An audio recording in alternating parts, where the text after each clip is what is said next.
easy way to create Gmail account without phone number. If you find this video helpful, make sure to leave a like and comment a heart. First, open Gmail on your phone.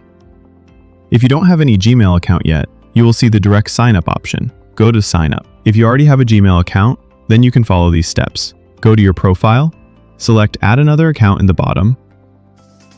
Go to Google. Maybe Google will ask you to verify. Just go ahead and verify. Now click on create account here.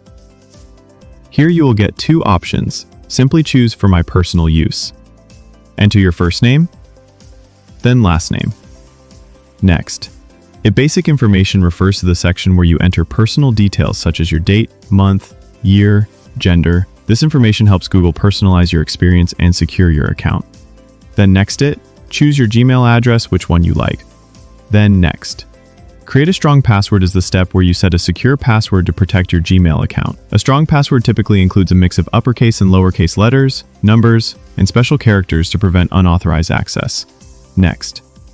Next again. Scroll down and select I agree. Your Gmail account is ready without any adding phone number. Thanks for watching. Don't forget to subscribe.